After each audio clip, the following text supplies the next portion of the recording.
Okay, let us start then. Hi, good evening everyone. Welcome to the NPTEL problem solving session 3.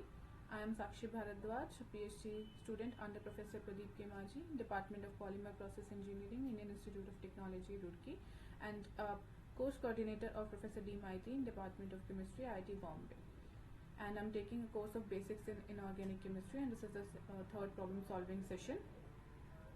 Let us start about my brief introduction. So, as I introduce myself, I'm Shakshi Bhardwaj. I'm currently doing PhD on the topic fabrication of cellulose-based aerogels for thermal management applications under Professor Pradeep Kumar Maji in Department of Polymer and Process Engineering in the Institute of Technology, Roorkee.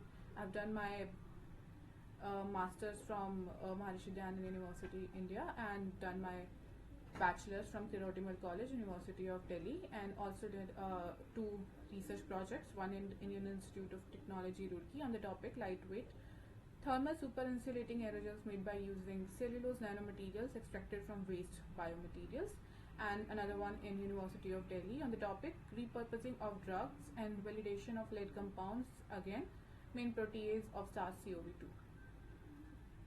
And let us start with the session.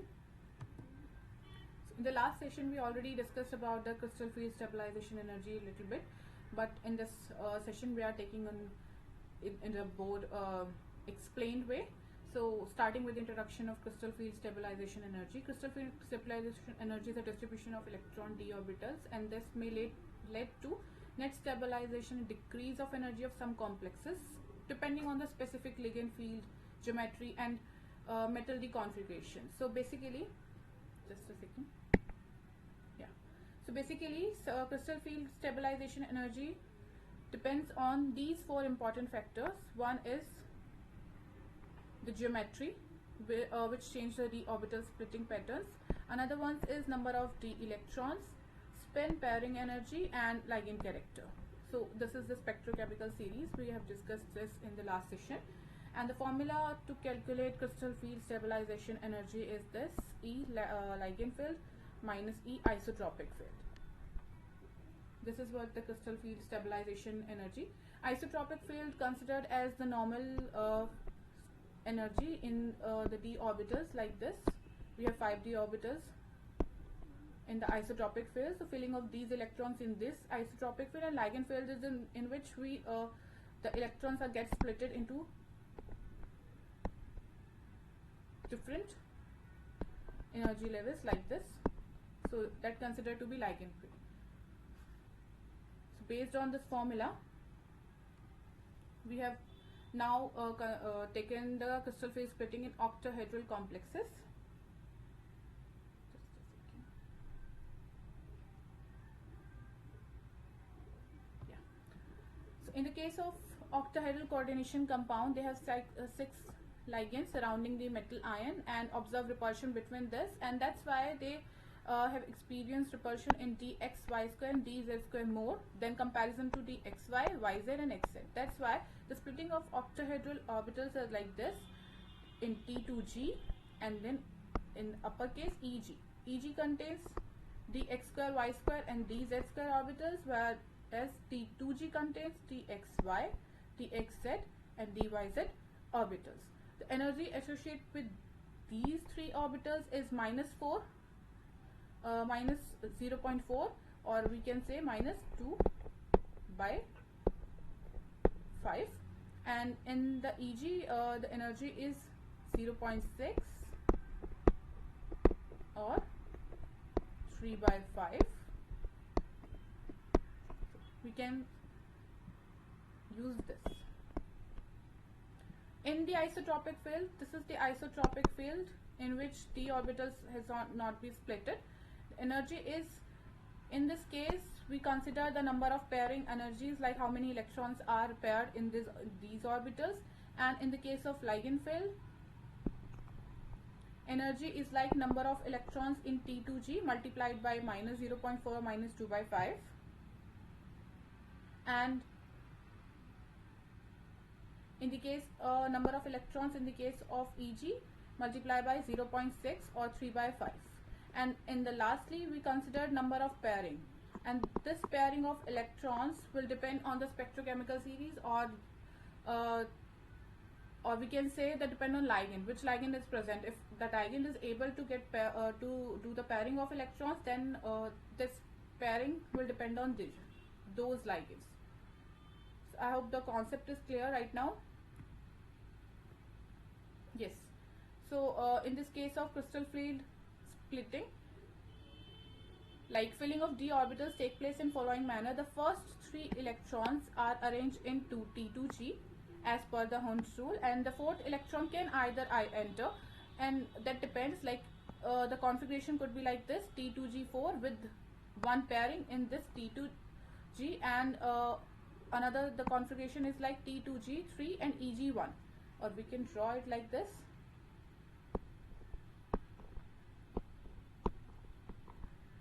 So after filling of these 3 electrons, now that depends, like 4th electron will come either in this or either it will pair up, and that depend on the ligand strength.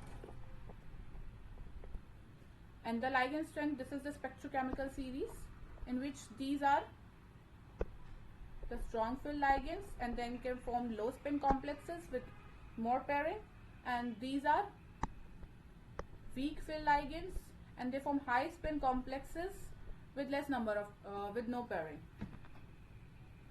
So here in this case, T2G4, EG, strong field ligands and form low spin complexes.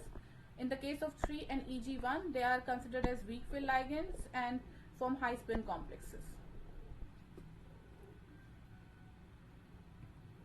So starting with the question, what is the crystal field stabilization energy for a high spin D7 octahedral complex? So consider the term high spin. So the filling of electrons in D7 will take place according to these high spin octahedral complex, and what will be the crystallization field stabilization energy? So I'm just giving you 1 or 2 minutes to solve this question. So write down the electronic configuration first, and in the case of high spin, no pairing will take place. So write accordingly, and then we'll calculate the number of electrons in T2G and EG.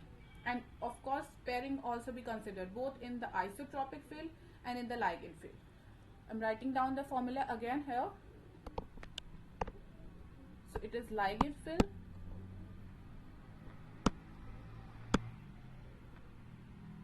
minus E of isotropic field.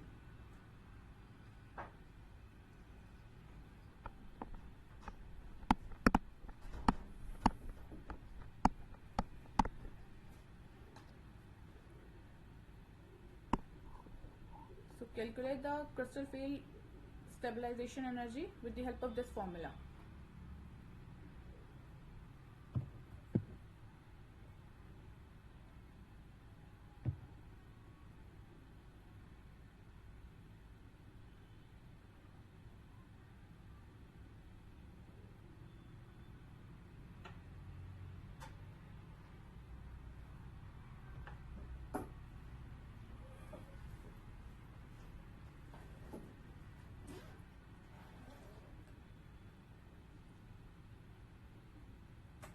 Okay, only one has been answered, it is, and no answers.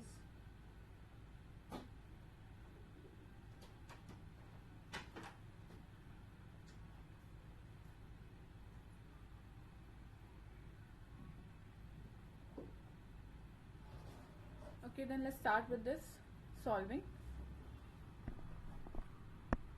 So D7, in the isotropic field, we will fill these electrons like this: 1, 2, 3, 4, 5, 6 and 7.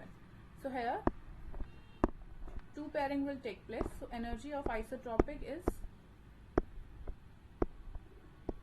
7 into 0 plus 2 pairing.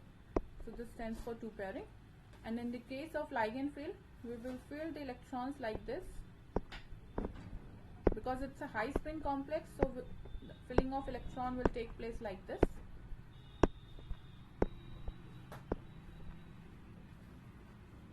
So here are 5 electrons in T2G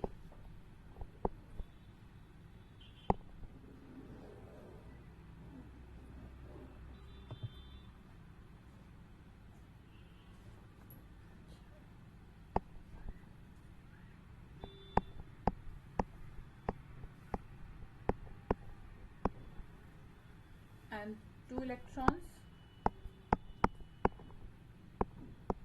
in Eg and 2 pairing.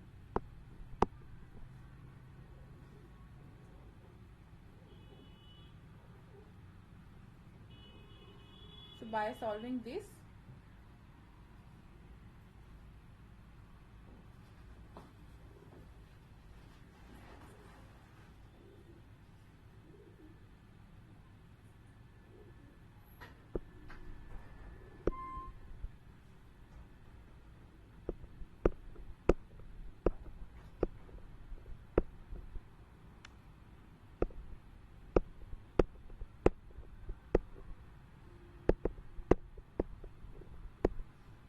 n minus of 2p. Yes. So these will cancel out, and just solving this will get 0.8.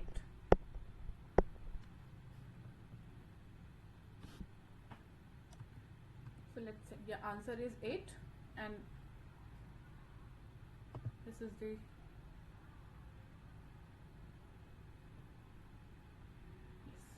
this is the explanation of completely. So in the case of high spin, the filling is like T2G5 Eg2. In the isotropic field, we will feel these electrons like this. In the ligand field, we will feel these electrons like this. And the formula, applying the formula, this is 2p, and the same formula gives us the energy like this, and solving on this, we will get minus 4/5, which is also equivalent to minus 0.8. So the answer is A. I hope this is clear. If this is, so we'll take some more questions on this topic. Yes. In a similar manner, write the crystal field stabilization energy for a low spin D6 octahedral complex. In this case, D6 octahedral complex is low spin. So considering this case, write down the electronic configuration first, and then we'll calculate the energy accordingly.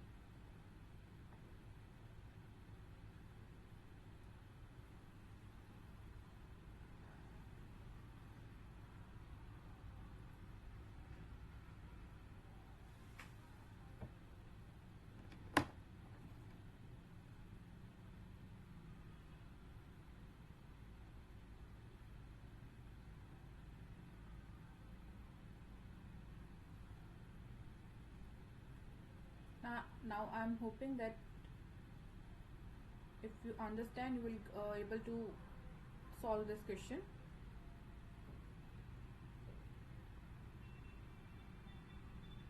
I'm expecting more answers this time.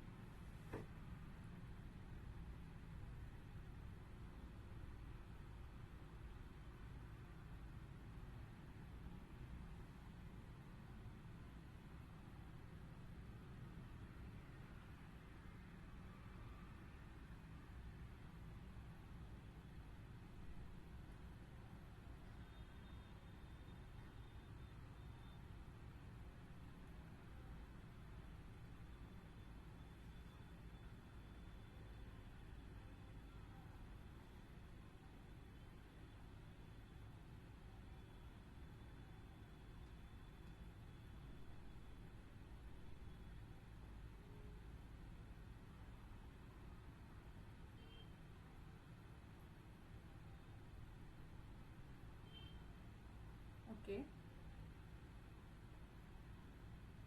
Some of you answered it as B. Let us see which one is correct.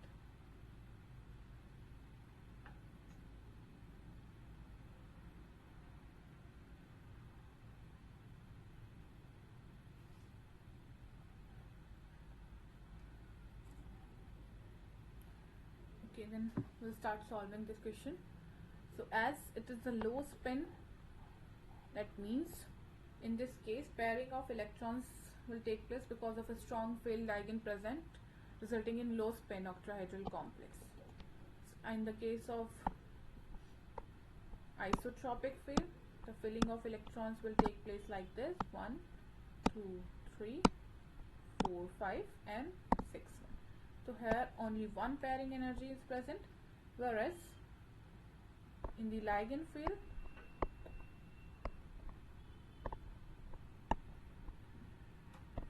we will fill in the electrons like this, 3, and because it's a low spin complex, pairing will take place, and they are like 6 in T2G and no in EG.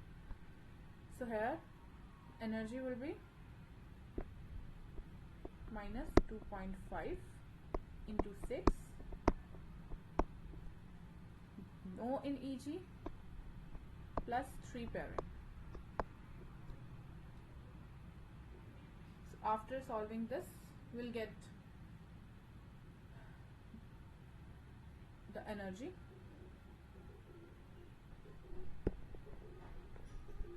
It is like 2.4 plus 3p and minus 1p.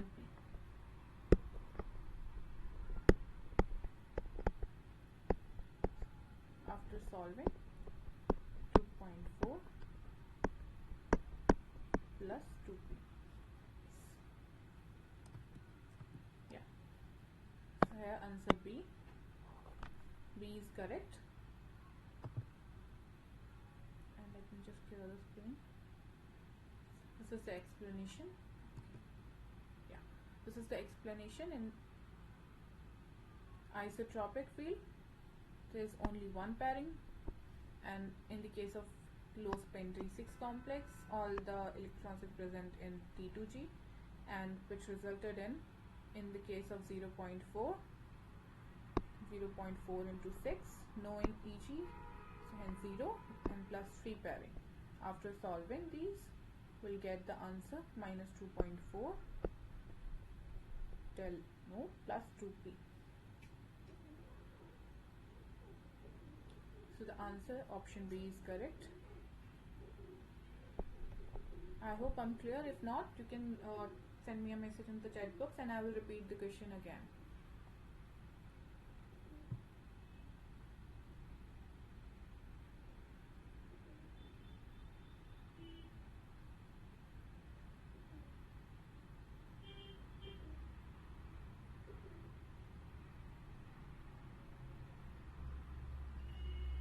Okay.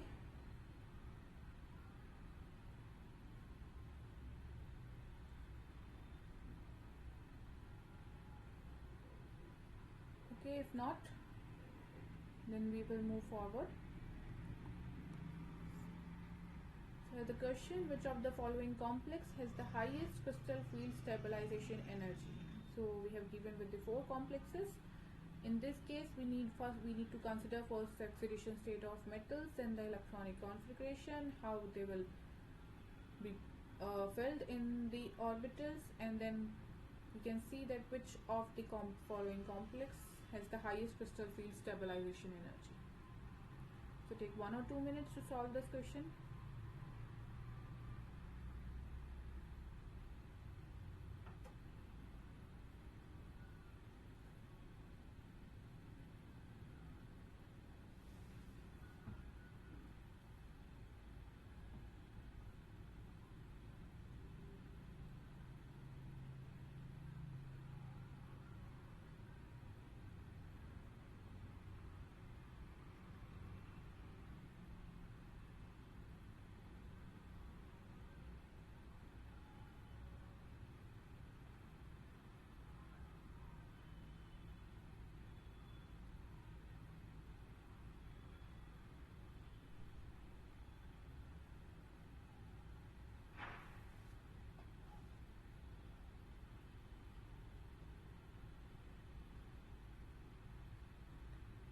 Okay, I'm expecting some more answers in this case, as it is a very simple question. We need to just consider number of d electrons present in each of the complex.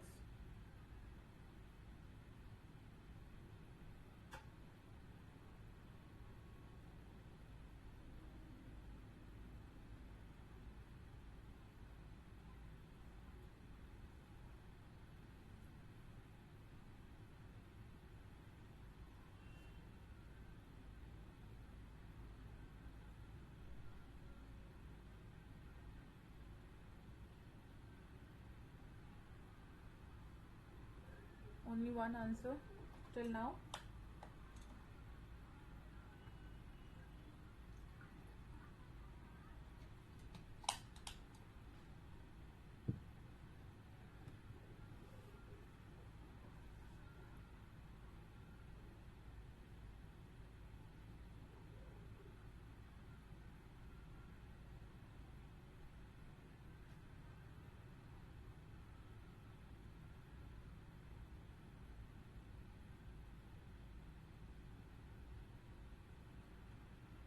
Okay, then if not, we'll start with the solution.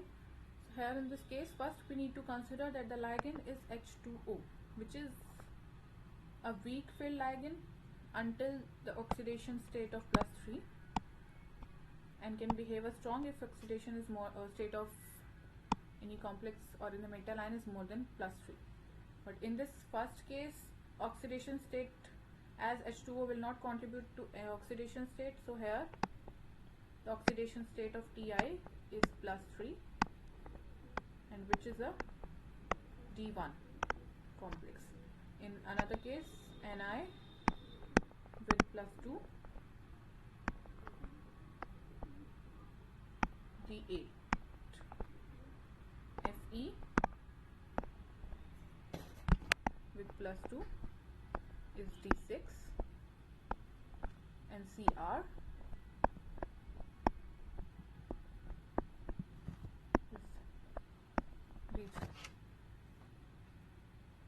and all the complex is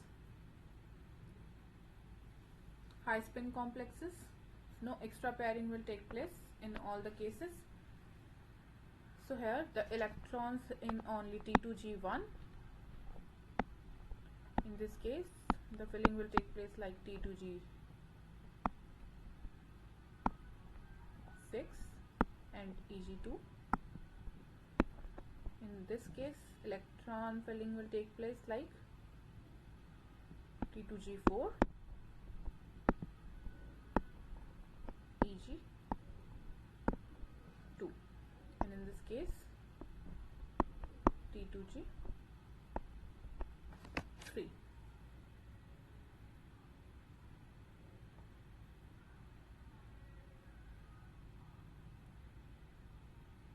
And we will also consider the pairing of, in this case, no pairing, 0 pairing. In this case, only one pairing.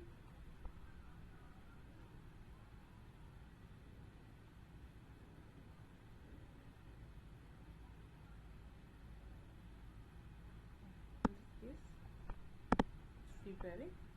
In this case, only one pairing. In this case, no pairing.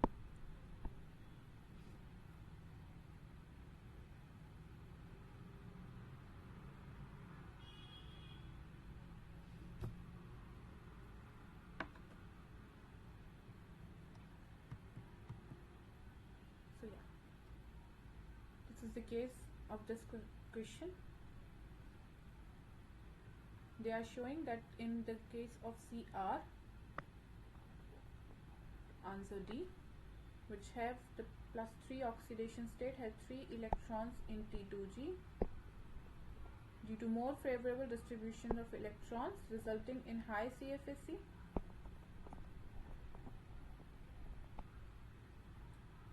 Whereas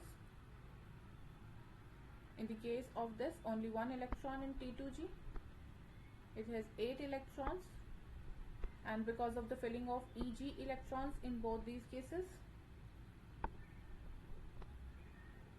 which does not maximize the stabilization, resulting in lower CFSE. Here in the case of only 3 electrons, the CFSE value will be high. In the case of D, CrH2O6, 3+.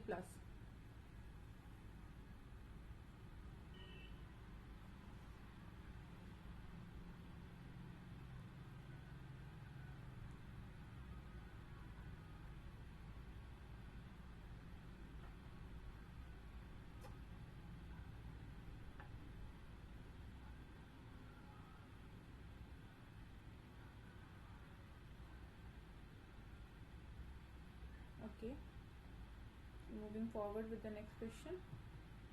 Here, which of the following transition metal complex will exhibit a strong field ligand effect and have a crystal field splitting energy? The large. It's a similar kind of question, but here in this case all the ligands are different, and here we need to consider the ligand field effect also, like which ligand is helps in the case of filling the electrons or pairing up the electrons, and which is not.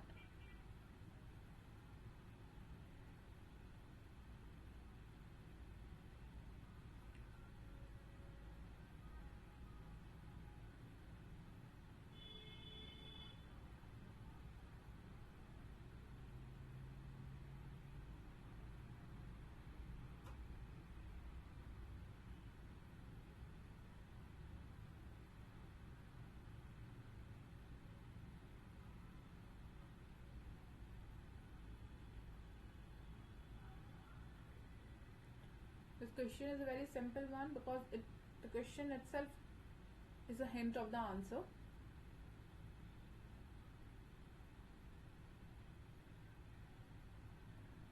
I am expecting more answers in this question.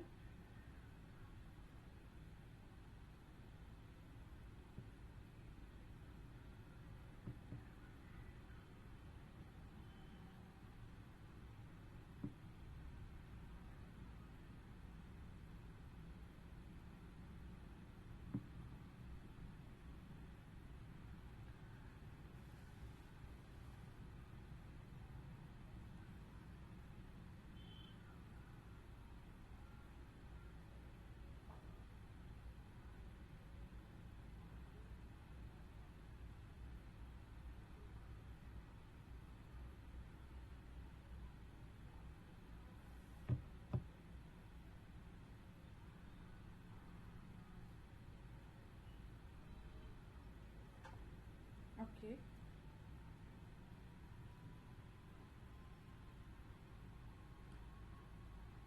Some of you has answered it as B, which is also a correct answer, without solving the crystal field stabilization, because the question itself is saying that which of the following transition metal complex will exhibit a strong field ligand effect. And according to spectrochemical series, this CN has a strong field ligand effect. And if we talk about the large crystal field splitting energy, we need to consider which of these metal ion are contributing. So here in this case, it has an oxidation state of +3, which is a D1. Here in this case, the oxidation state is +2,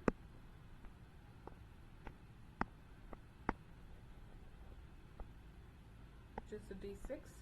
In this case, it's +3,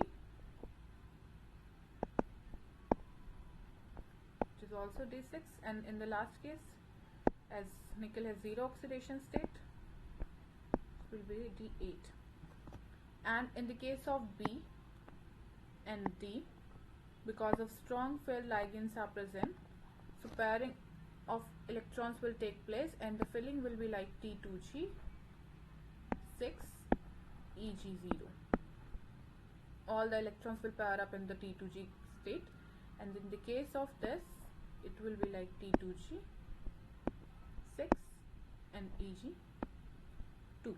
In the case of CO, the filling is a little bit different because H2O is not a strong field ligand. It will not help in pairing up the extra electrons, so the filling is like 4 in EG2, and in this case T2G1. So in the highest TG electrons present in this case, which cause it to large crystal field splitting energy, maximum number of electrons in T2G state. The correct answer is B.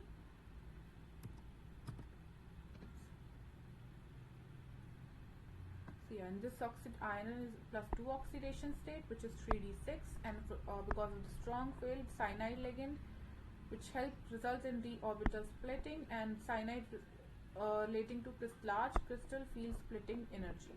In the case of Ti, the oxidation state is +3, which is 3D1, Water is a weak file ligand, so it does not cause much splitting, and no pairing, the result is smaller.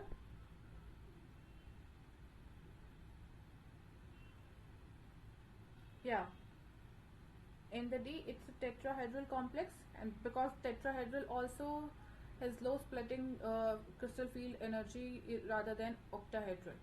Generally octahedral has more crystal field, so that is not on the, also the case in that. And filling will take, yeah, you're right, I have written it as wrong. It is E, filling in the E first, which is 4, and then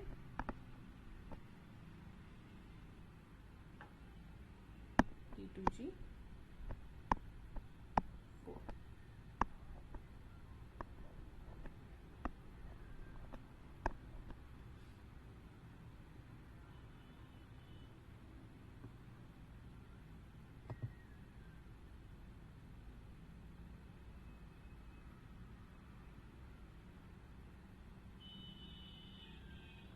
But considering this case, this option is very neglected, and hence FeCN6 4 negative exhibits the strongest field ligand effect due to cyanide and has the largest crystal field splitting energy.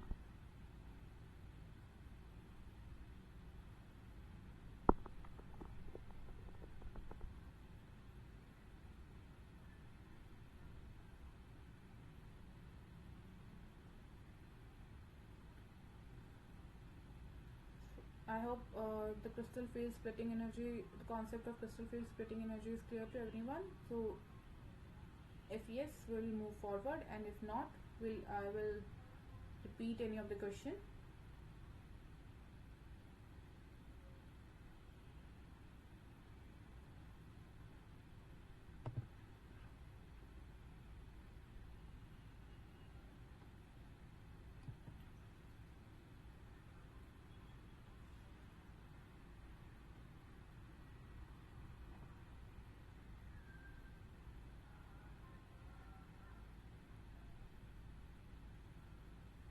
Okay, if not, we'll move forward with the next topic, which is magnetism. So magnetism is an important concept in coordination complexes. Two type of magnetism is paramagnetism and diamagnetism. Generally, paramagnetism occur in only those complexes which have unpaired electrons, and diamagnetism is only those complexes which have all the paired electrons, and it is no net magnetic moment in the diamagnetism. Paramagnetism, because of unpaired electrons, they are attracted to an external magnetic field. And the formula to calculate magnetic moment is this. Here are two formulas. One is depend on S, which is spin magnetic moment. Spin magnetic moment is the magnetic field created by electron rotating on its axis. It is a measure of magnetic property of a transition metal complex. And generally another formula is with the n plus 2 under the square root, where n is the number of unpaired electrons. So based on this formula, we're going to solve some questions. Starting with the first question. So it's like match the following complex with their corresponding number of unpaired electrons, and simply in all the complexes we need to just write the unpaired electrons considering the field effect of ligands as well as their oxidation state and number of electrons present in the orbital and how they will filled. All these facts we will calculate the number of unpaired electrons on all these complexes. I'm giving just 2 minutes. In crystal field CFSE, we already did some similar questions in which filling of d orbitals take place, and in the here also we just need to calculate the number of unpaired electrons.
Okay, till now we just got one answer. I'm expecting some more answers in this case because it's a very simple question.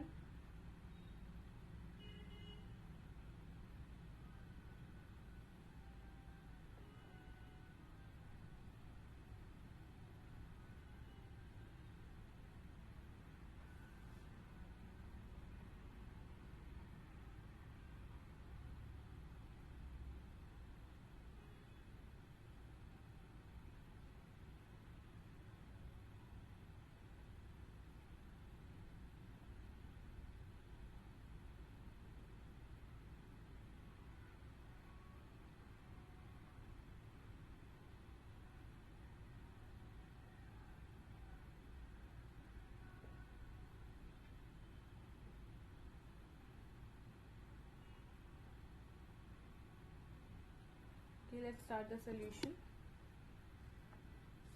In the case of first complex, the oxidation of chromium is +3, which is D3. In the another one, the oxidation state of Mn is +2 because F will contribute as -1, and which is D5. In the case C, Ni is an oxidation of +2, which is a D8, and Fe is also in +2, which is a D6. Now come the filling of the electrons. In the first case, the ligand is H2O, which is a weak fill ligand, and there is no extra pairing take place. So in the case of D3, the electrons fill like 1, 2, 3 simply without any pairing. In another case, F is also a weak fill ligand, and due to that, the filling of electrons will take place like this, without any extra pairing, D5. In the case of C, because of a strong ligand Cn, in the case of D also a strong ligand, pairing up of electrons take place, and they are like 1, 2, 3, 4, 5, 6, 7, 8. And in the last case also, all electrons will pair up in this case, giving them. So here, the unpaired electrons are 3. In this case, unpaired electrons are 5.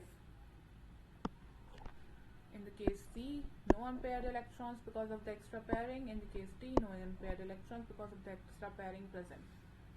So considering C, option B, in which A having 3 unpaired electrons, B having 5, C and D having 0 unpaired electrons. So option B is correct. And this is the explanation. Yes. In first case, it's a D3 and H2 is a weak fill ligand. It's a high spin complex. Pairing up take place as T23, G3, Eg, which is 3 unpaired electron. In the case of MnF6, it's a D5 configuration. F is also a weak fill ligand, which will cause a high spin complex, and filling of electron take place like this, T2G3, Eg2, giving us 5 unpaired electrons. In the case C, NiCN4, it's a D8 configuration, and because of Cn, it's a strong fill ligand, which goes a low spin complex, and the Hazel square. Planar geometry, electrons are fully filled and no unpaired electrons. In the last case also, it's the D6. Cn is a strong fill ligand, low spin complex, filling of electron take place like T2G, Eg, and 0 unpaired electrons in this case also. So answer B is correct.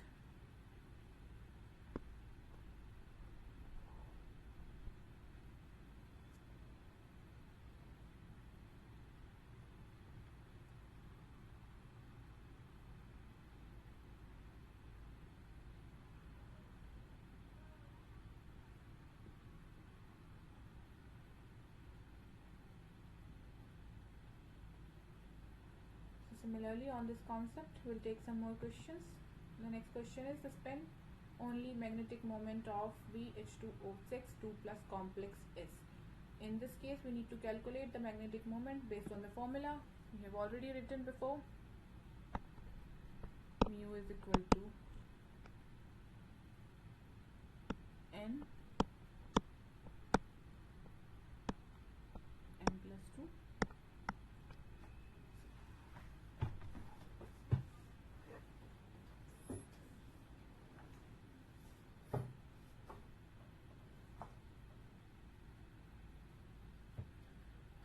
Okay, I've got a very fast answer.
Okay.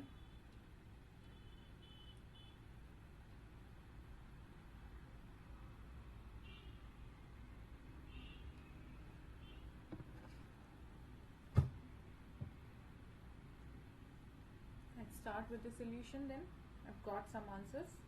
Let's see if they are correct or not.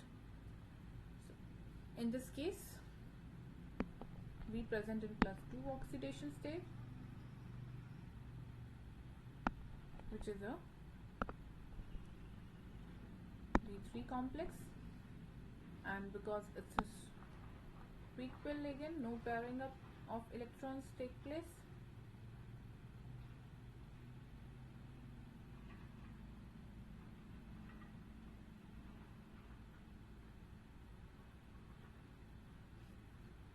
And by simply putting up the formula, we can calculate the magnetic moment. So let's see. Yes. So it's a D3 configuration. H2 is a weak fill ligand, high spin complex, unpaired electrons are 3 because of no extra pairing take place, and as applying the formula n plus 2, we got the 3 plus 2 15, and square root of 15 is 3.87. Simply calculate. So the correct option is C, 3.87, and some of you have already given it as a C. It's a simple question.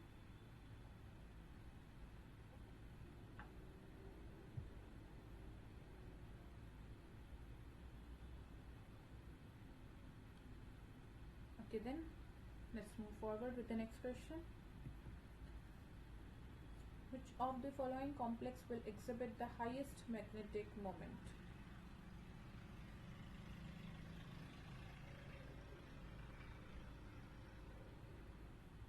This will purely depend on the number of ampere electron. Which of the following complexes highest number of electron will give the highest magnetic moment?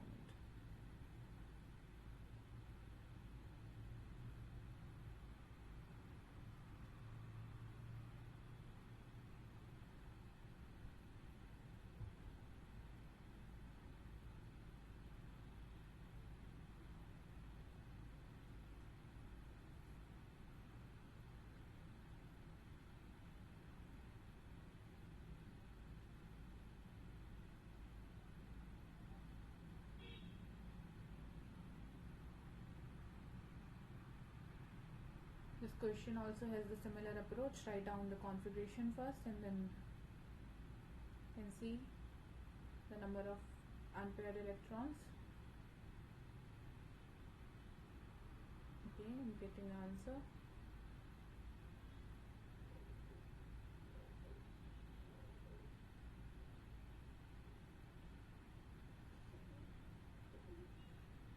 Okay, I want to say that which of the following complexes, so answer will be more than 1 here in this case.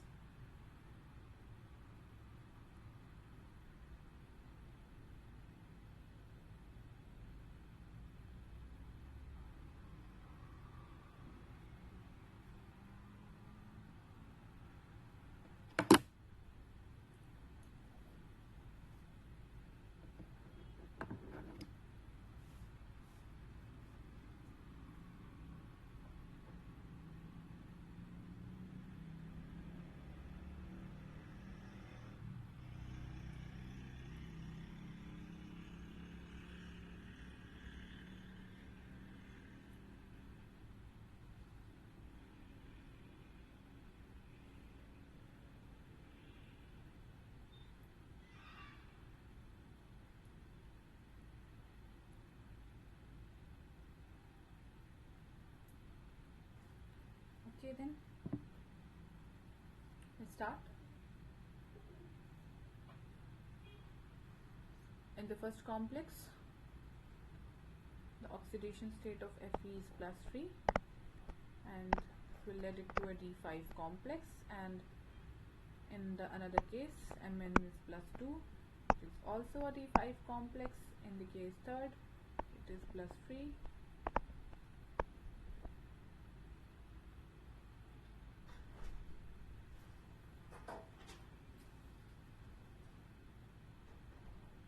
And it is also it is a D4 complex, and in the last case it is +2,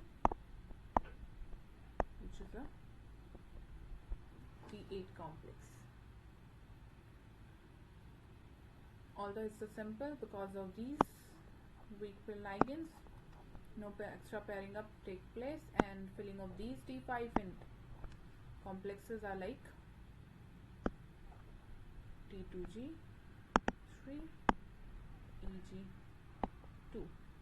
Same for this as well.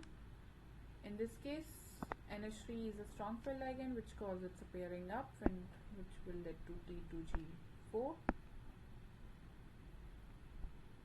with one pairing.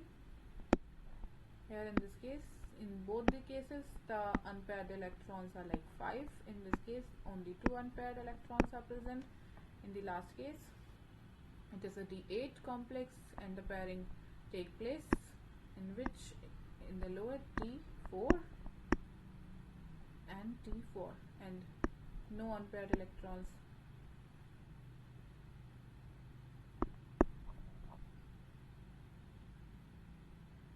are present.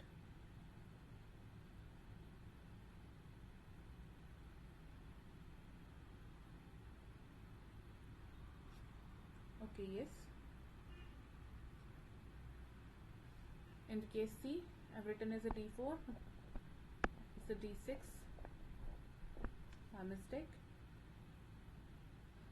and which will cause its a T2G6O, 0 unpaired electrons.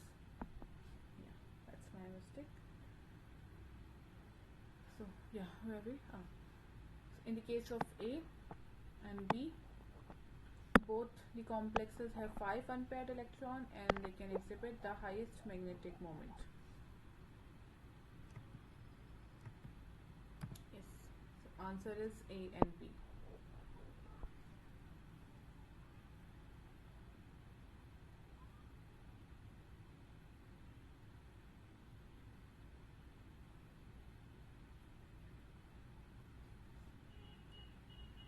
Okay.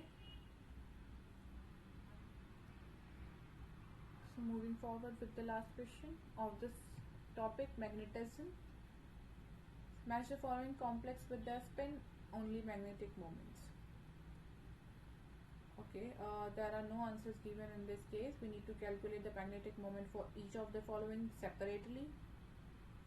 I'm giving you some time. You can calculate the magnetic moment of each complex separately.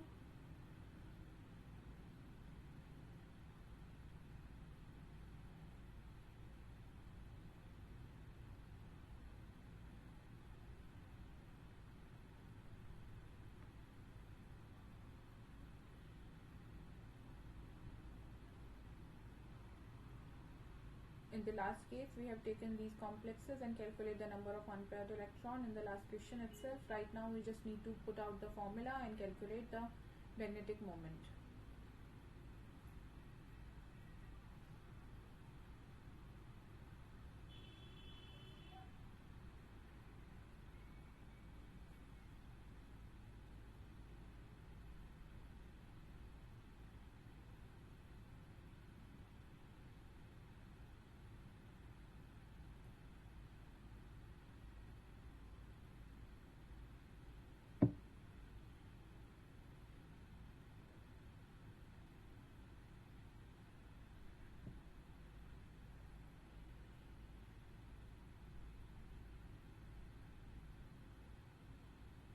Okay, I am clearing up the question. We need, this is not match the following, this question, we just can delete.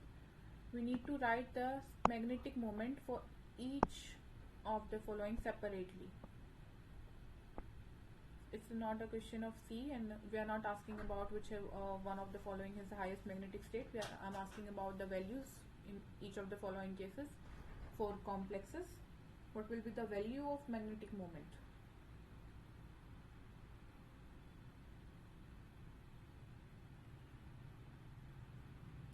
It's an extended version of the last question. In the last question just need to calculate the unpaired electron, but in this question we need to calculate the magnetic moment using the formula mu is equal to n plus 2 underscore.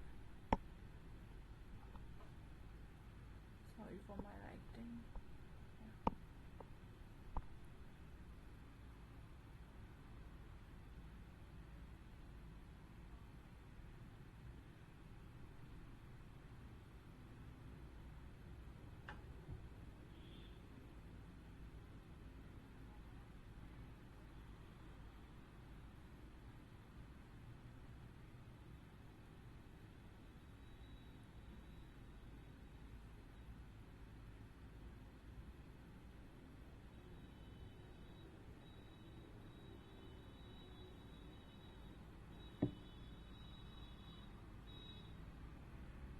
Okay, then let's start with the solution.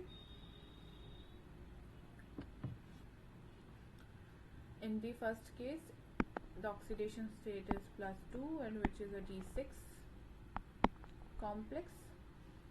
Another case, oxidation is +3, it is also led to a D6 complex. In the case third, it's +2, which is a D5 complex. In the last case, oxidation state is +2, which is a D8 complex. Now we consider the filling. Because of H2O is not a strong fill ligand, it's a weak fill ligand which can cause no extra pairing up of electrons, and the filling of electrons will take place normally.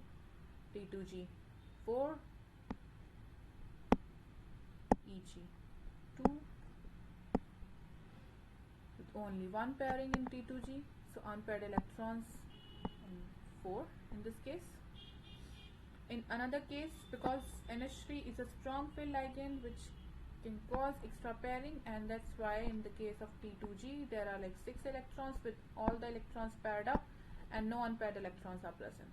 In the case third, because of H2O, it's a T2G3 Eg2 and number of unpaired electrons in 5 in this case, and in the last case it's a tetrahedral complex, and the geometry is tetrahedral in the configuration because of CAN E4 T4 with 0 unpaired electrons.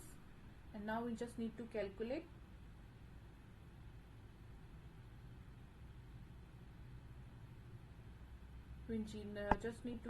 the magnetic moment.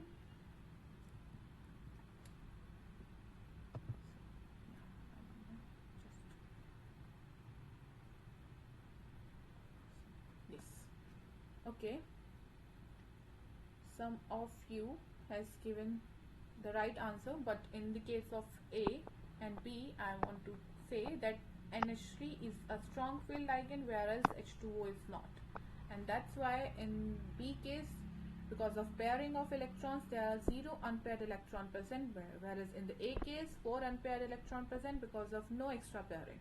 So here the magnetic moment will be like 24 under the square root, which gives us a value of 4.90, and in the case of B, because of 0 unpaired electron, magnetic moment is 0.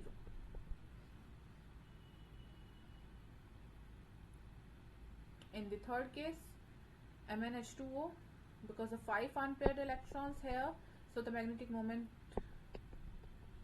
will came out as 5.92, and in the last case, because of strong field ligand present, which can cause the pairing up of electrons, and hence 0 unpaired electrons are present in this case, and giving us a value of 0 magnetic moment. So yes, this is the correct answer. Okay, I hope I am clear.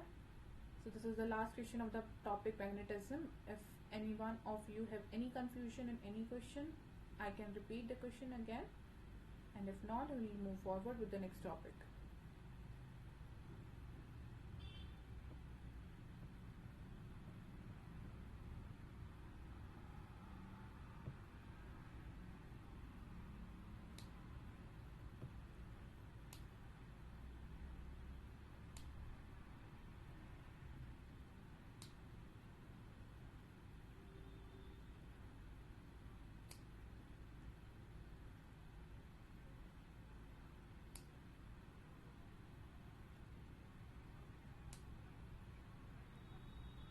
Okay.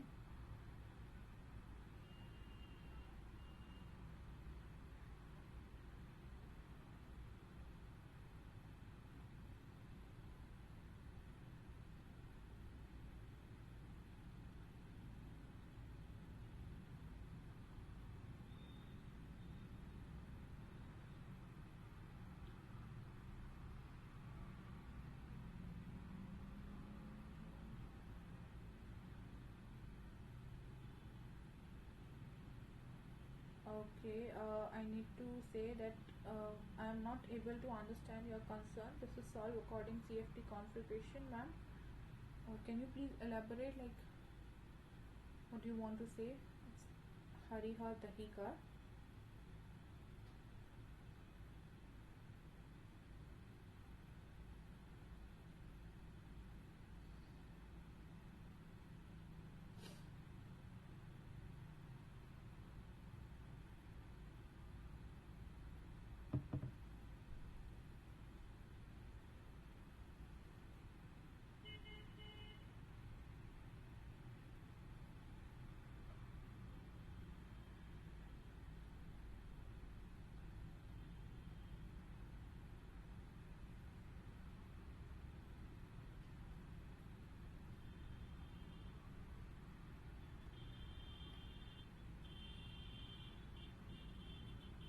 Okay, yes, strong field ligand and weak field ligand. Yes, we are solving these questions based on crystal field stabilization theory and crystal field stabilization energy concepts, and that's why we are considering them as strong field ligands and weak field ligands while calculating the magnetic moments, as in the case of A and B.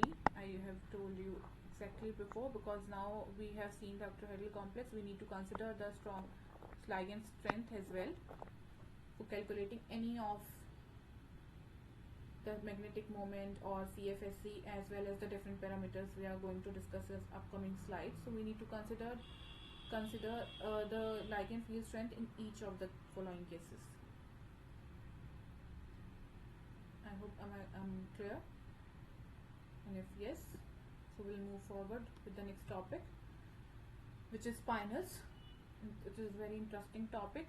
Spinel generally considered as a formula MM2X4, where M and M are tetrahedrally and octahedrally coordinated cations, and X is an anion, typically O and F, and the structure is named after the mineral MgAl2O4, which is an oxide spinel and which gave the general formula of spinel AB2O4. And in the case of AB2, we have generally normal and inverse spinels. In the normal spinel, the A cation field 1,8 of the tetrahedral holes, whereas the B side cations fill 1/2 of the octahedral bonds. And in the case of inverse spinel, we have a closely related structure in which A contain and half of the B contain ion switch places. Inverse spinel are thus formulated BABO4, where AB occupy octahedral sites and B ion occupied tetrahedral sites.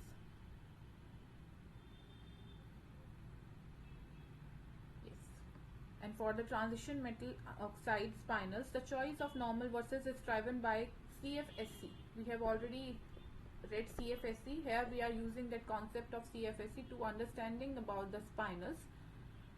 And for spinel that contains 3D elements such as Cr, Me, Fo, Ni, the electronic configuration typically high spin because O2 is a weak fill ligand, so we will not consider any pairing in while calculating these spinels. So this is the prediction of structure of spinal. How can we predict the structure which is a normal spine and spinal and which is an inverse spinal? So in the case of normal spinal, CFSC of B plus 3 ion in octahedral field will be greater than B plus 3 in the tetrahedral field, will be greater than A2 in the octahedral, A plus 2 in the tetrahedral field.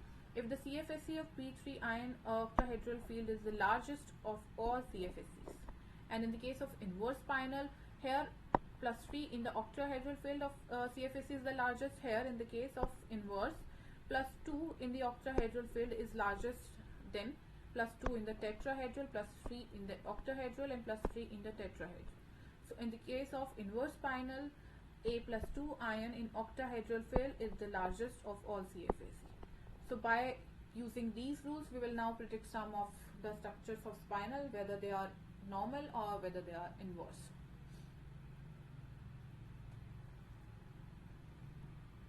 So here's the question first. Mn3O4, whether the spinal is normal or inverse spinal. So because there is only one ion is present, or I can say one metal, manganese is present. So manganese is present in both the states like plus 2 and plus 3. So we will now consider that CFST of which one is the highest, and then we predict the structures of Mn3O4.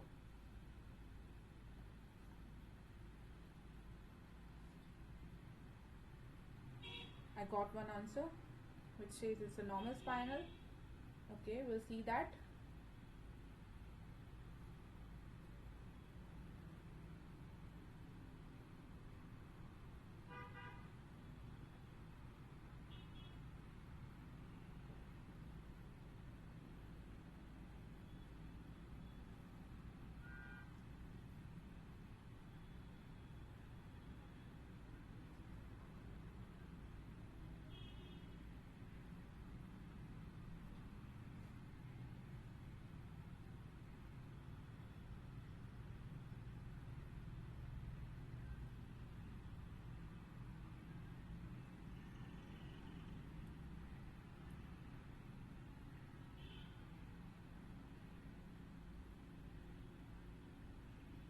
Okay, if not, we will start whether Mn3 is a normal or inverse spinal.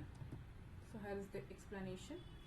Starting with the Mn3O4, which can exist as Mn2O4, because the formula of spinals is AB2O4, and here in this case A and B both are Mn, and can exist in plus 2 as well as plus 3 oxidation state. Now we will calculate the CFSE of all the oxidation state in octahedral as well as the tetrahedral field. So yes, CFSE of Mn plus 2 in the octahedral field, and because we will consider O as a weak fill ligand, so there is no pairing up in this case, and hence this is like 3 and 2, and CFSE is like 3 into minus 0.4 delta naught plus 2 into 0.6 delta naught, and which came out a 1.2 delta naught plus 1.2 delta naught, and we will cancel out and came out as 0. So from this case we'll consider as if any of the complex is T5 state, the CFSE will be 0 and considered in spinels. Similarly, in the tetrahedral field also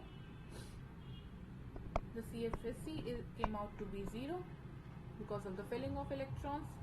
And now we consider in the case of octahedral and in the case of plus 3.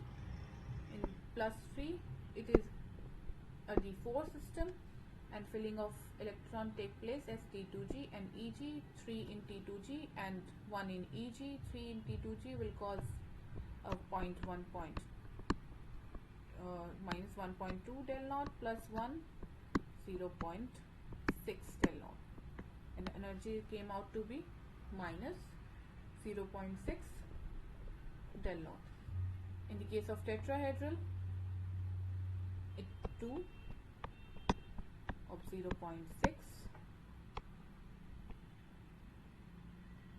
del T plus 2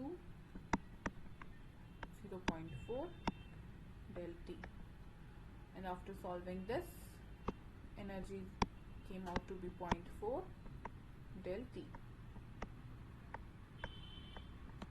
So here the value of CFSE of Mn plus 3 in the octahedral field, which is 0.6, is the highest than all of the others, and therefore this is a case of a normal spinel.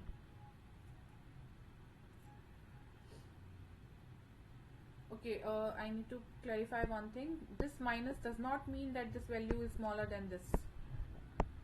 The value of 0.06 we'll consider is more, as 0.04 is less.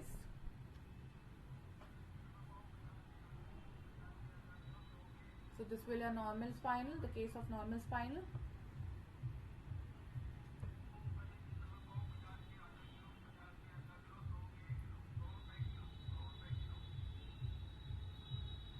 Okay, if this is clear, or should I repeat this again? I am just repeating this again with this. We'll just see. In this case, for normal spinal, B plus 3 ion in octahedral field has the largest CFSE, and in the case of inverse, A plus 2 in octahedral field has the largest of CFSE. So in the case of Mn3, that is Mn plus 3 in octahedral field has the largest CFSE, and that's why this is case of a normal spinal. We need to calculate the CFSE in each case and then consider which one is the highest, and then we'll consider the spinal is normal or inverse.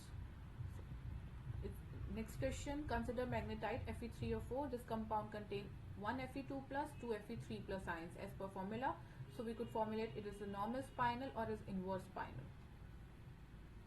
Asking us that this could be like Fe2, Fe3 plus O2O4, or this could be Fe3, Fe plus 2, Fe plus 3, O4. So whether it's a case of normal or inverse spinal.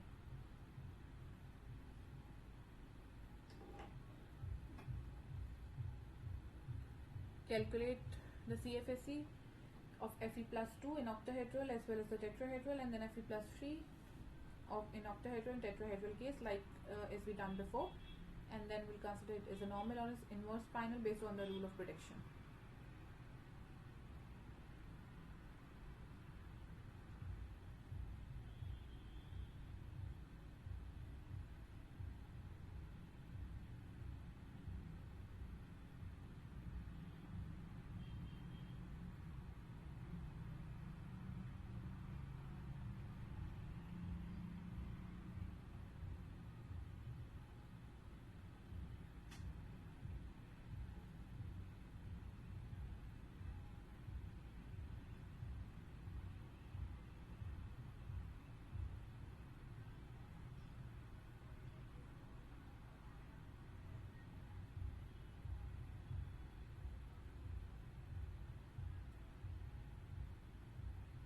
only got one answer which says it's an inverse spinal.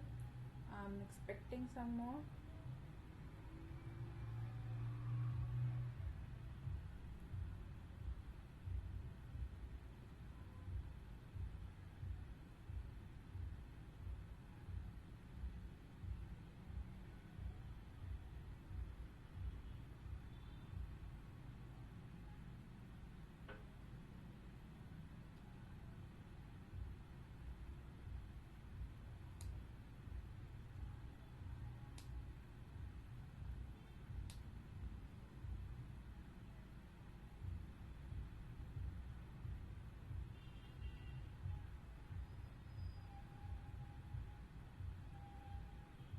Okay, then let's start solving this.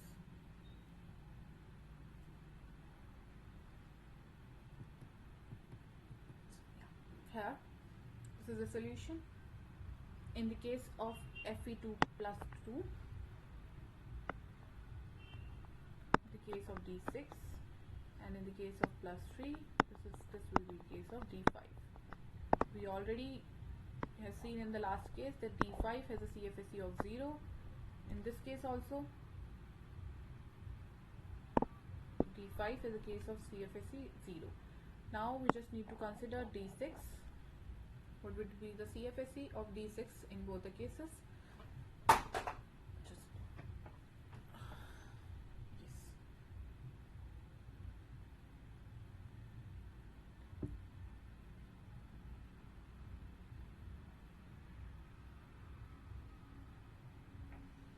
Yes, so in the case of octahedral, the filling of electrons will take place as normally 1, 2, 3, 4, 5, 6 with one pairing, and in the case of tetrahedral, the filling of electrons will take place like this with the one pairing. So we consider the CFSE of plus 2 ion, which is D6. Comparing the high spin octahedral and of this is 0.04. Whether in tetrahedral fill it came out as 0.60. We can also calculate the CFSE like this: 3 into 0.6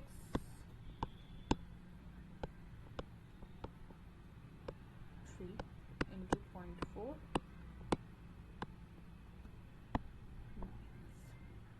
so it is minus 1.8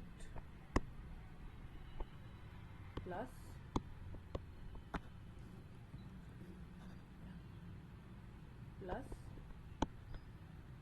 1.2, and the value came out 0.6 del T in the tetrahedral. Whereas in the octahedral case, it is 4 into 0.4 del naught plus 2 into 0.6 del naught. So like 1.6 del naught plus 1.2 del naught, and which came out to be minus 0.4 del naught. Here in this case,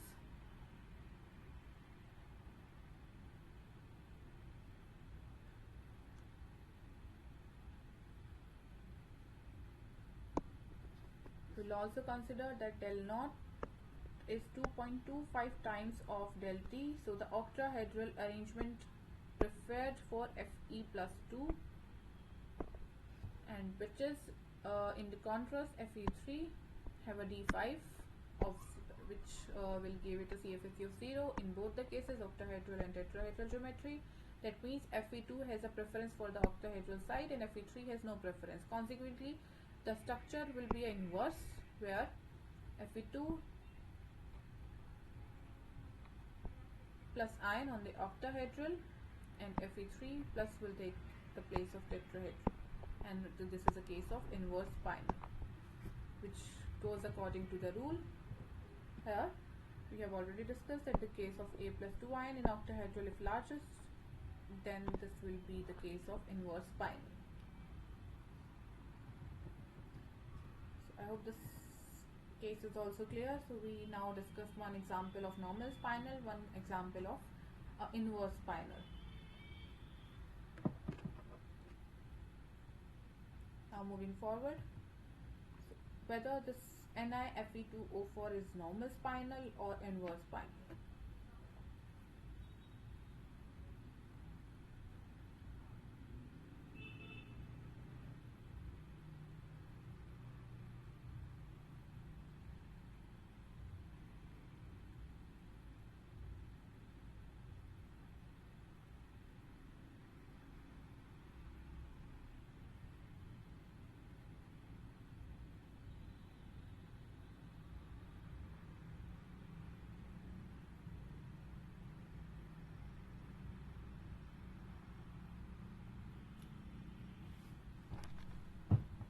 So whether NeFe2 is a normal or inverse spinel.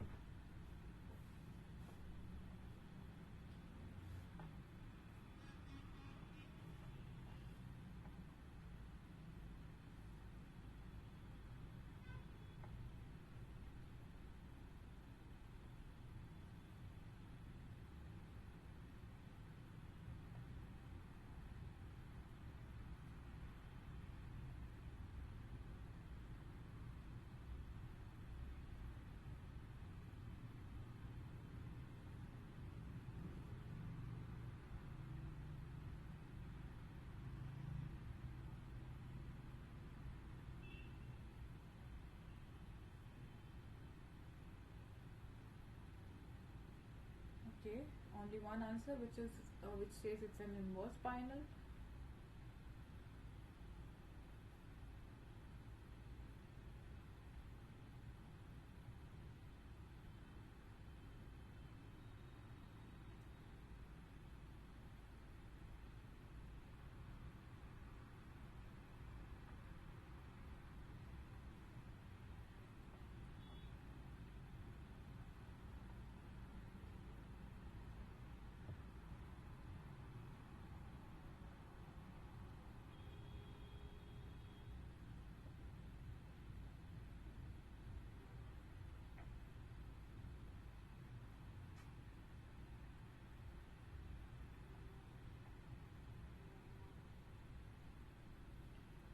Okay, then let's start with the answer.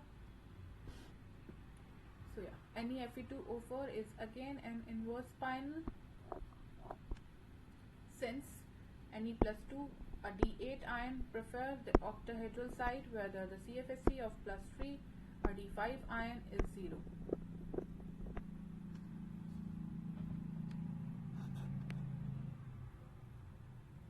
This is a simple case, as we did in the last question.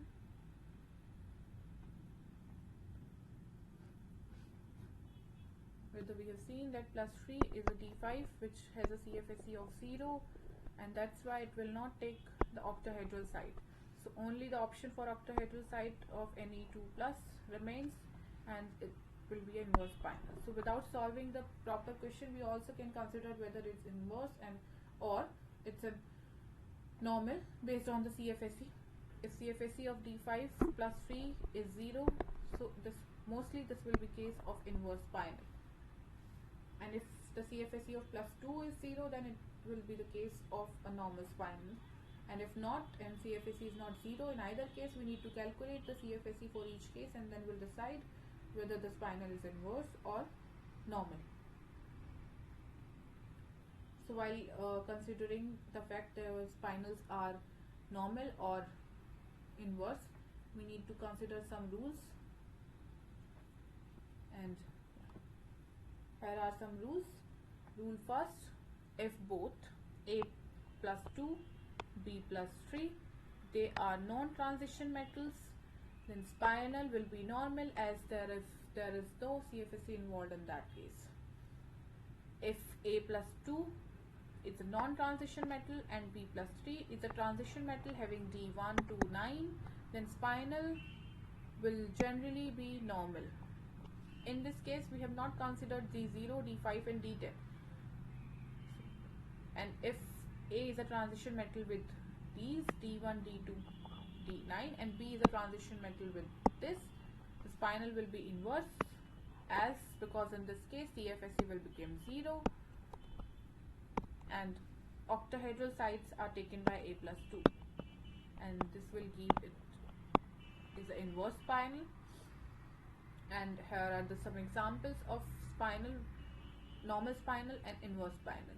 In the first case, it is a MgAl2O4. So here both the metals, they are non-transition metals, and we, according to rule first, Mg and Al2 will give us a normal spinal, since the divalent trivalent ions are non-transitions, and we will not consider, there's no question of CFSE in this case. In the case of third one, we have already discussed this in the previous question. It is a normal spinal because in this case plus 2, Mn plus 2 and plus 3. So Mn plus 2 will give a 0 CFSE and 3 will not. V3 will have a value, so plus 3 will be at the octahedral position, will give it to normal spinal structure. So Mn plus 2 is a high spin D5 system with 0, it's CFSE, and meanwhile M3 ion is a high spin D4 system with considerable CFSE. Yeah, it will give us a normal spinal. Fe3O4 we already have discussed.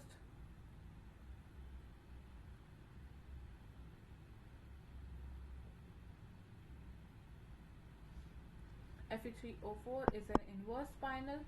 We already have discussed this question in the previous slides, in which Fe3 ion in D5 system have 0 CFSE and Fe2 is a high spin D6 system with considerable CFSE.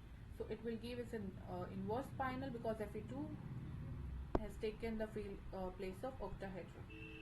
In the case of NiFe2O4, again an inverse spinal. We have taken this question previously as well, because the Ni2 is a D8 ion and has more CFSE than trivalent Fe3, which is a D5 ion, and CFSE will come out to be 0. So Ni2 will take place of the octahedral spinal, which gave it rise to an inverse spinal. In the fifth case, FeCr2O4, it is a normal spinal because Fe in the case of plus 3,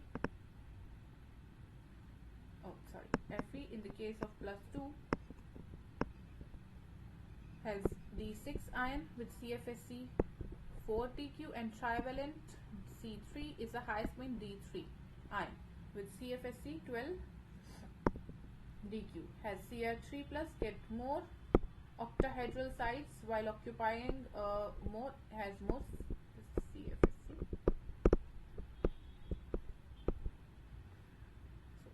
So this is the case where we will not get D0, D5 and D10 system. So in this case we will need to calculate the CFSE in each case, in the case of plus 6 as well as in the case of plus 3, and we'll get that C plus 3 in D3 ion because all the T2G are filled and has the highest CFSE rather than Fe2 plus, so it will be a normal spinal. CO34, it also gives us a normal spinal because CO2 3 plus, it's a D6 low spin, very high CFSE, and it is due to high spin CO3 plus. Hence CO3 plus ions occupying the octahedral sites.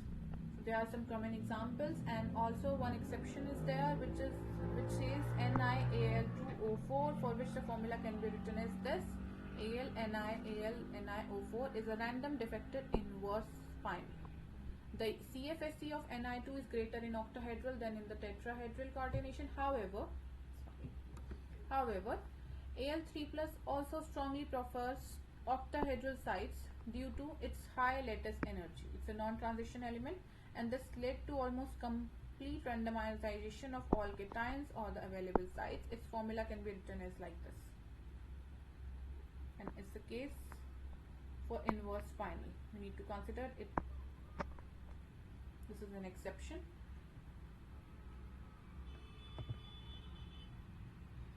I'm deleting all the ink.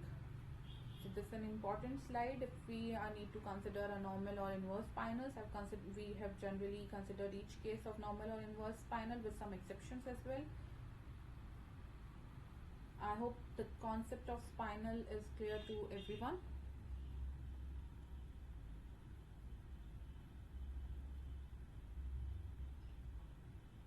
If no, I will repeat the slide again, and if yes, we'll move forward with the next and the last topic of today's session, which is John-Taylor distortion, or we can say JTD.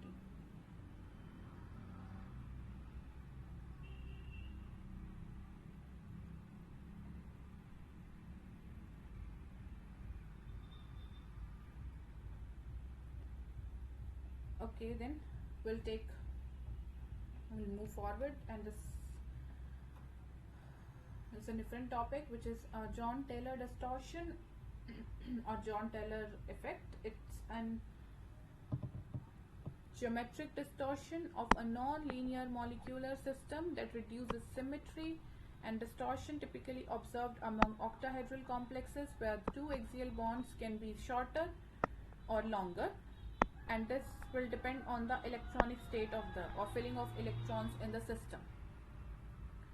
So for a given octahedral complex, 5d atomic orbitals are split into two degenerate sets, like 1 2 3 1 2, and when constructing a molecular orbital diagram, these are represented by sets T2g and EG. T2g contains 3 orbitals, dx, dy, dxy, sorry for the typo, dyz. This is dxz. Just a second.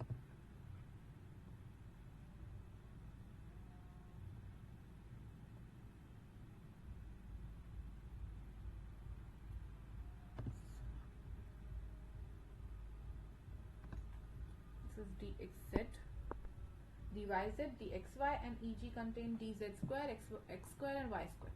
And when a molecule possesses a degenerate electronic ground state, it will distort to remove the degeneracy and form a lower energy. As the consequences, the octahedral complex will either elongate or compress the Z ligand bonds. Based on the filling of electrons, we'll consider at either these bonds are elongated or compressed, and this is the concept of JTD purely experimental. We just calculate that which complex will show JTD or not, but we cannot say that which complex is going to be going to give elongated JTD or compressed JTD. So here, elongation, in this case, elongation occurs when the degeneracy is broken by the stabilization, that means lowering in energy, of d orbital with a Z component, and when the orbital without a Z component are destabilized or higher in energy. In this case, the energy of d orbitals with Z factor, like dz square, dxz, and dyz, these are 3 orbitals with Z factor, are lowered, and the bonds along the Z axis are elongated.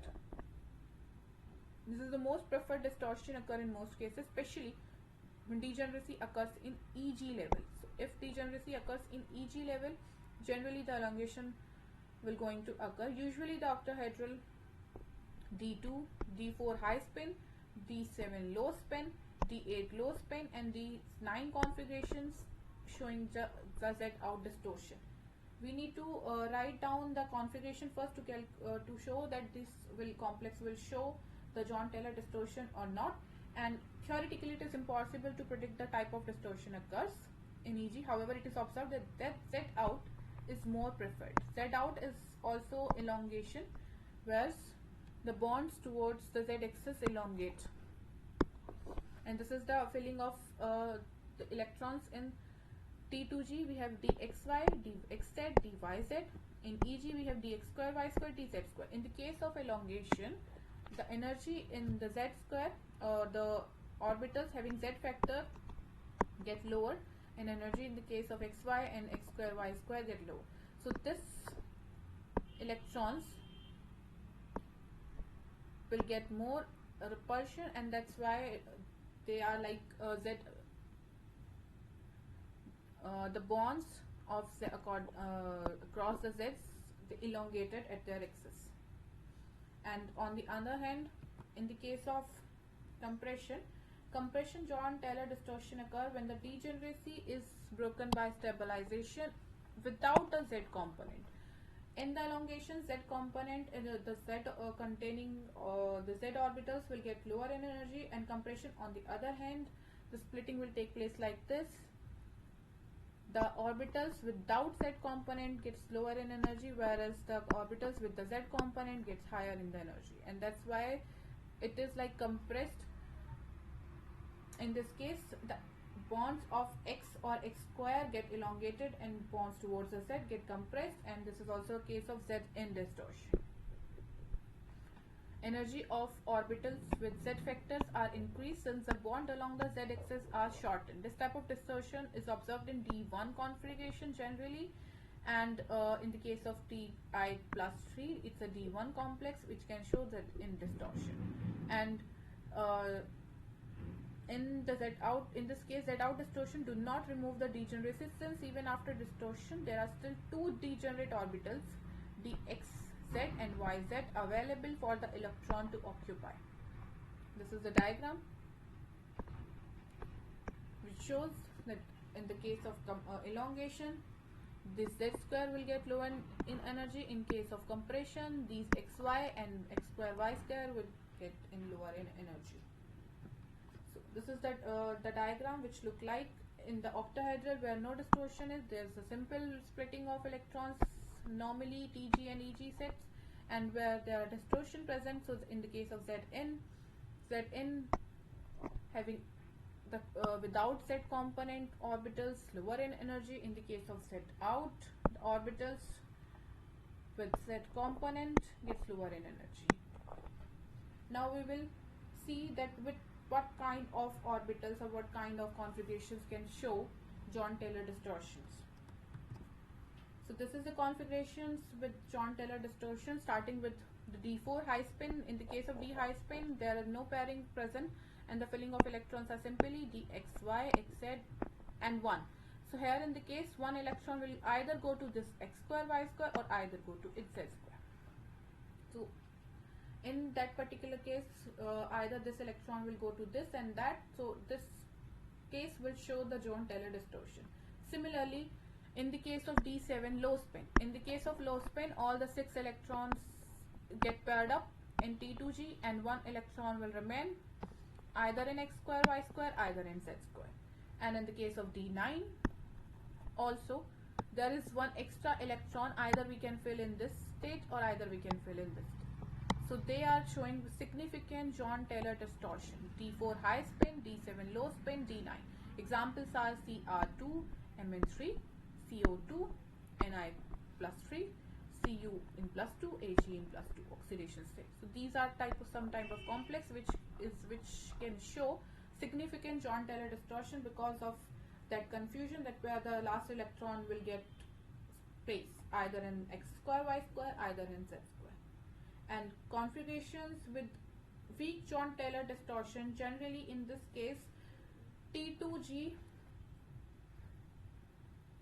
these orbitals present in T2g having some extra electrons which got confused that with kind of space it will take. So in the case of D1, we have this one electron either in this, or either in that case.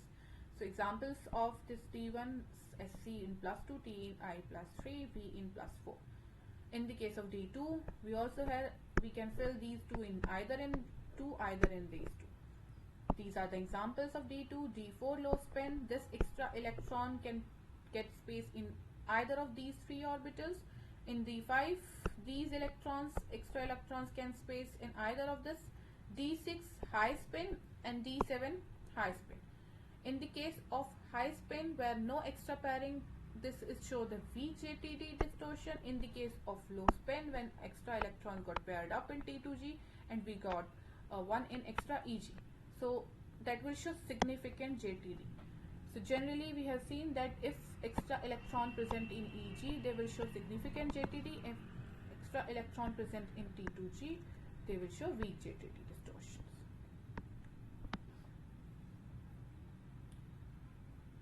So based on this concept, this is the question, that which of the following metal complex is most likely to undergo John-Taylor distortion.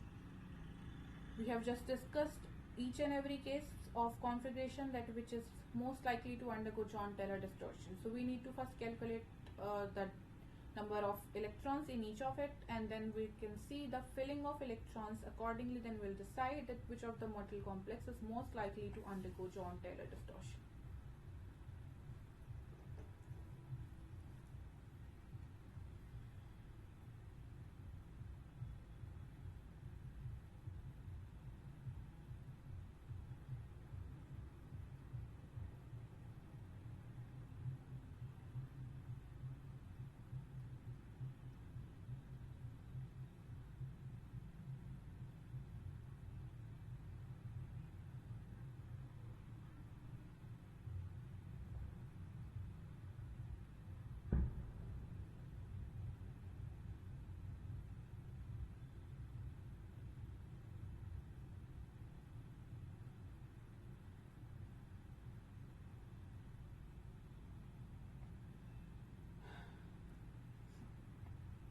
Okay, so I've got a C or A. Either C will show the John-Taylor distortion or A will show the John-Taylor distortion. We'll see that.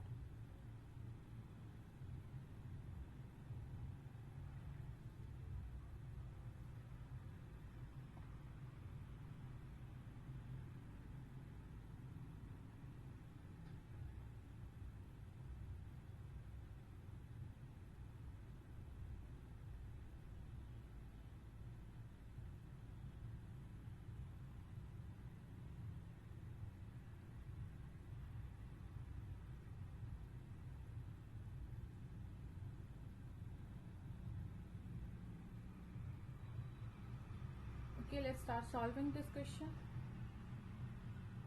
First, as they all contain H2O, which is a weak trial ligand, because there are no oxidation state of every metal is given as, and there are no +4, so these all are high spin complexes.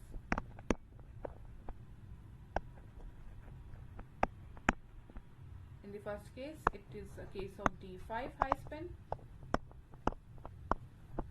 Second case, it is a case of D8 high spin.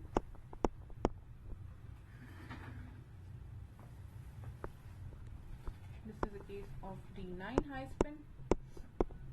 And in the last case, this is also a case of D5 high spin.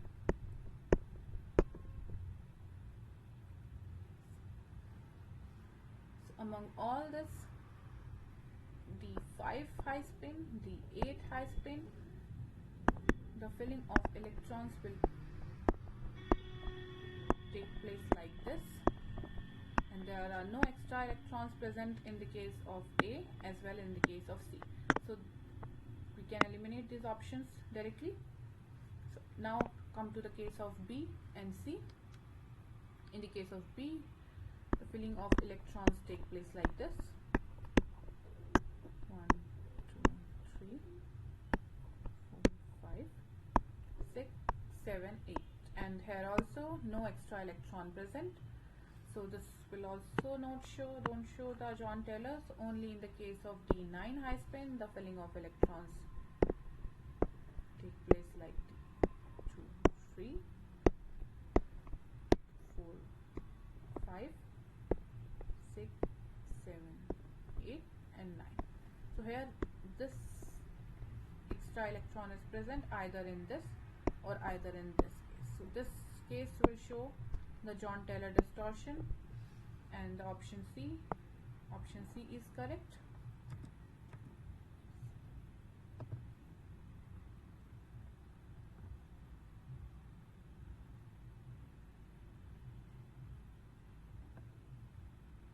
C2H2O6 2+ has a D9 electronic configuration, which means the metal ion is a partially filled degenerate Eg6, leading to John-Taylor distortion to reduce electron-electron repulsion.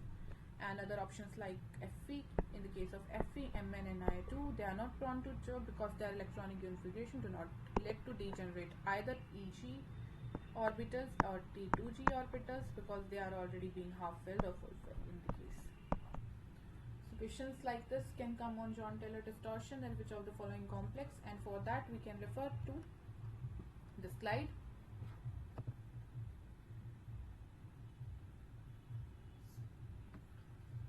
And filling of these electrons I hope this concept is also clear. This is the last concept of today's class.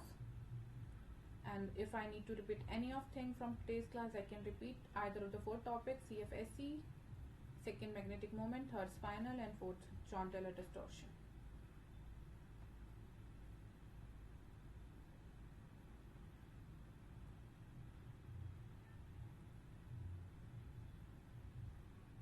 I hope this question is also clear to everyone.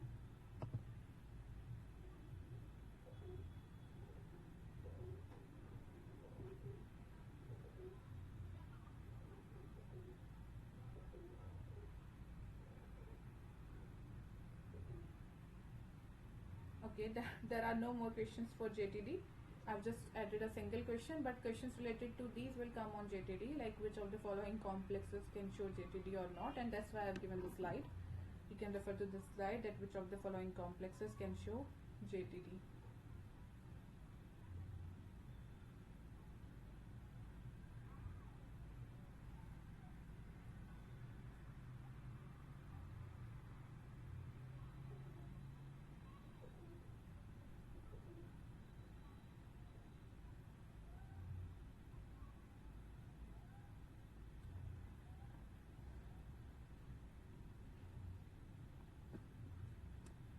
Okay, then if everything is clear, I wish you all guys all the best for week 3, assignment 3. I hope these topics will help you solving the assignment for week 3. I have tried to cover every concept given in the questions for assignment 3.